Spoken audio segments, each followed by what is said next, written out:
Apa perbedaan mukjizat, karamah, ma'unah, dan bagaimana pandangan Ustaz tentang karamah para wali, ulama dan kiai yang keluar dari logika seperti bisa terbang, jalan di atas air, sekedip mata bisa berada di Mekah dan lain-lain. Apakah itu dibenarkan dalam Islam, Ustaz? Apa dalilnya? Mukjizat khusus untuk para nabi, khusus untuk para nabi. Kayak tadi kelebihan-kelebihan yang kita sebutkan namanya mukjizat. Kalau untuk nabi namanya mukjizat. Kalau untuk orang-orang saleh namanya karamah, dan ada karamah. Di buku kita ini sabar akan ada bahasan. Ada bahasan nanti karamatil awliya dan tipu daya syaitan. Itu salah. Jadi untuk membedakannya butuh poin-poin. Kalau saya jelaskan sekarang nanti akan panjang, gitu kan. Tapi yang jelas ada bab sendiri, pasal sendiri khusus judulnya karamah awliya, ya, dan wal tipu daya syaitan. Nanti yang kita banyak berikan contoh masalah itu. Tentu ada. Ya. Ma'unah istilah pertolongan dari Allah. Kalau ma'unah datang kepada semua orang, beriman atau kafir, Allah tolong, gitu kan. Seperti orang kalau lapar, Allah hilangkan kelaparannya, Allah berikan petunjuk, Allah hilangkan hausnya, Allah mudahkan dia tidur istirahat sehingga dia bisa bekerja, dan seterusnya. Kalau masalah tentang karamah, wali-wali yang keluar dari logika seperti bisa terbang, jalan di atas air, ini tentu kita lihat kepada perilaku-perilaku para sahabat. Kalau jalan di atas air, ada dalam perang, terjadi pada perang menembus Persia di pasukan Sa'ad bin Abi Waqqas, tapi bukan jalan di atas air, ya. Jadi kuda mereka turun di sungai, yang sungai itu sangat dalam, dan kuda ini diketahui teman-teman tidak bisa berenang, termasuk hewan yang tidak bisa berenang, dia cuma jalan di atas air yang ada, masih ada tanah dangkal gitu. Kalau kayak sungai, kayak lautan, kuda nggak pernah turun, gitu kan. Memang dia nggak bisa melakukan itu karena badannya sangat berat. Maka pasukan Sa'ad radhiyallahu anhu dengan kuasa Allah, dan ini dikatakan karamahnya Sa'ad radhiyallahu anhu ini di perang penembusan Persia. Dan ini saya sudah ceritakan kalau teman-teman ikut di YouTube tentang kisah Sa'ad radhiyallahu anhu, Sa'ad bin Waqqas. Itu sekitar 20 pasukan setelah saat takbir mereka turun, dan semuanya kuda mereka jalan di atas air. Dan kata beberapa sahabat yang menukil kisah ini, kami pun ngobrol tentang bagaimana kalau sudah menang balik ke Madinah, sementara depan mata kita musuh, dan musuh semua jadi lari. Sambil orang Persia mengatakan dalam bahasa Persia, tapi artinya Indonesianya gini, mereka mengatakan, sungguh telah datang kepada kita jin-jin dan bukan manusia. Bagaimana bisa mereka ada jalan di atas air? Maksudnya di dalam air, ya, di dalam air itu ada disebutkan. Tapi kalau zaman sekarang ada orang jalan di atas air, ada bisa terbang di udara, ini tanda kalau terbang di udara ini aneh. Ini luar biasa ini, karena ini tidak pernah terjadi. Kalau bisa terjadi, maka akan terjadi di zaman Nabi SAW, terjadi di zaman sahabat. Karena pasti mereka lebih hebat daripada kita, gitu kan. Kemudian kalau sekejap mata sholat di Mekah itu juga aneh. Nabi SAW pergi Mekah di haji wada, pergi waktu umroh, qadha, gitu kan. Semua naik unta 3 hari. Apa dia lebih hebat dari Nabi nih? Nggak mungkin, kan itu. Dan anehnya dia bilang, saya baru pulang sholat dari Mekah. Sholat apa? Bedanya 4 jam sama kita. Ini pernah ada begitu tuh, balik pas habis sholat duhur orang pulang, kok nggak sholat Pak? Saya sudah sholat di Mekah. Loh, duhur belum, Mekah belum duhur kok. Gimana caranya?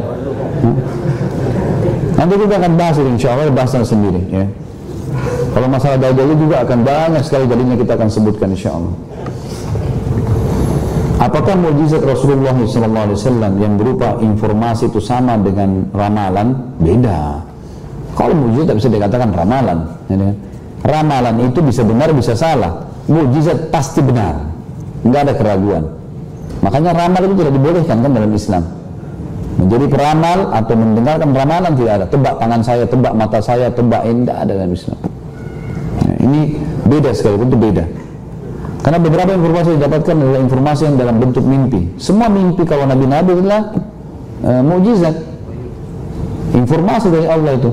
Tidak ada mimpinya Nabi itu seperti mimpi kita, manusia biasa. Makanya waktu Ibrahim AS mimpi menyembelih anaknya Ismail, dia langsung jalankan, karena dia tahu itu mimpi loh itu.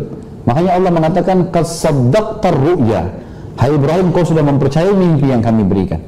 Ibrahim cuma mimpi dan sembelih anaknya, langsung ditanyakan anaknya mau disembelih. Waktu dua-duanya sudah pasrah, Ismail sudah ditidurkan, lehernya sudah dipasrah, Ibrahim sudah mau tebasin lehernya, begitu dekat lehernya, Jibril AS datang dan menahan pedang Ibrahim, lalu diganti dengan sembelihan domba gitu. Sedangkan yang kita tahu beberapa dari mimpi itu datang dari syaitan. Beda, kalau nabi-nabi nggak mungkin, kalau manusia bisa.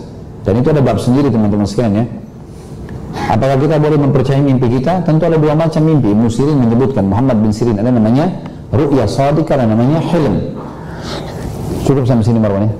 Ru'ya shadiqah itu ada dalam hadis sahih disebutkan, kalau ru'ya shadiqah, mimpi yang benar, itu salah satu dari bagian mukjizat para kenabian. Artinya tidak tertinggal lagi kata Nabi SAW dari mukjizat Nabi. Gak ada, Nabi sudah meninggal, mukjizat sudah tidak ada yang bisa dilakukan di depan mata, kecuali ru'ya shadiqah yang masih Allah berikan kepada orang beriman.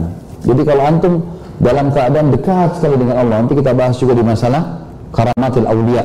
Kalau seseorang sangat dekat dengan Allah, mengikuti Al-Quran, mengikuti Sunnah, sangat dekat dengan Allah dan Rasulnya alaihissalam, mempertahankan agama ini, mengerjakan semua perintah baik wajib atau sunnah, meninggalkan semua larangan haram atau makruh, maka nanti akan ada tahapan-tahapan yang antum akan dapatkan. Di antaranya adalah ru'ya shadiqah.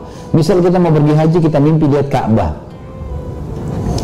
atau kita dalam masalah kemudian kita mimpi melihat kita berada di atas kapal dan kapal itu bersandar di sebuah tempat.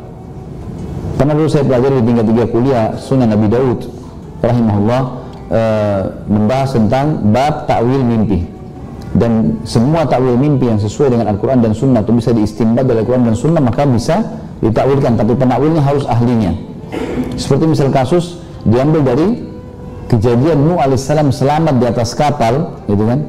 Maka siapapun yang lagi masalah kemudian dia berdoa sama Allah, diberikan jalan keluar, lalu dia mimpi melihat kapal itu bersandar di sebuah tempat sementara dia dalam keadaan saleh, maka berarti dia akan selamat dari masalahnya. Sama dengan semua hewan yang disuruh bunuh, kalau seseorang mimpi berarti itu keburukan. Seperti misalnya tikus, ya, seperti cicak yang Nabi SAW memberikan julukan fuwaisiqah. Ya, sampai ahli-ahli hadis mengatakan kalau orang mimpi tikus, misal antum istikharah mau menikah, kemudian antum mimpi tikus, atau tiba-tiba kita ibadah kepada Allah di sholat malam tertidur sebentar lalu kita mimpi tikus banyak mendekati kaki kita atau ada yang mendekati kaki kita, itu tikus maknanya dikatakan oleh para ulama ta'wil mimpi adalah takbir mimpi itu lawan jenis yang fasik atau fasikah, ya, ada lawan jenis yang buruk yang sedang mendekati kita, ya. Itu contoh, dan banyak sekali contoh-contohnya. Tentu ada buku Muhammad bin Sirin, seorang tabi'in yang masyhur, ya. Kalau anda mengikuti ceramah saya tentang indahnya menjalin hubungan dengan Sang Pencipta, di situ banyak saya ceritakan tentang kisah Ibnu Sirin, dan beliau adalah orang ahli ta'wil mimpi. Dan kita tahu Yusuf alaihissalam disebutkan tentang kemahiran dalam mentakwil mimpi, gitu kan? Tentu ini ru'ya shadiqah bagi orang beriman. Bisa ru'ya shadiqah itu datang untuk memberikan berita gembira, kayak tadi kita mau haji, kita lihat Ka'bah, kita mau bertemu dengan orang tua, kita lihat ada orang mimpi masuk ke dalam surga, kuasa Allah SWT, mimpi bertemu Nabi SAW. Sebenarnya Nabi SAW mengatakan siapa yang melihatku dalam mimpinya maka pasti aku, karena syaitan tidak akan menjelma menjadi aku. Contoh saja, bisa juga peringatan, misal seorang beriman terjerumus dalam sebuah dosa, lalu dia mimpi dia masuk ke neraka, atau dia mimpi ada peringatan Allah datang padanya, gitu. Yang kedua hilm dari syaitan. Hilm dari syaitan ini semua yang bisa saja menyenangkan orang itu atau membuatnya takut. Contoh begini, hilm itu dari syaitan kalau menyenangkan seperti orang mimpi junub, ya. Jadi antum jangan anggap itu prestasi, ya. Itu adalah waswas syaitan. Makanya Nabi SAW tidak pernah mandi junub, itu permainan syaitan, gitu kan? Atau seseorang mimpi melakukan pencurian, lalu dia gembira karena mendapatkan emas segala, gitu kan? Ini adalah gembira buat dia, tapi dari syaitan, hilm namanya. Semua pelanggaran agama, mimpi berzina, itu kan orang kalau mandi junub mimpi berzina berarti, karena dia menggauli orang lain. Atau dia mimpi mencuri, mengambil barang. Atau dia mimpi apa? Membunuh orang. Nah ini semua adalah hilm dari syaitan. Atau jatuh dari sebuah tempat yang tinggi, ya. Atau gigit hewan tertentu. Nah, hewan-hewan ini yang biasa digunakan atau yang biasa syaitan menjelma jadinya, seperti mimpi anjing hitam atau hewan-hewan disuruh bunuh seperti ular. Itu biasanya simbol-simbol syaitan, ya. Mungkin kalau orang kena sihir, biasanya dia mimpi-mimpi begini, ada banyak ular di rumahnya, ada banyak anjing hitam. Nah ini berarti ada sihir. Itu namanya, ya, syaitan semua. Tapi kalau orang lagi dalam keadaan baik lalu dia mimpi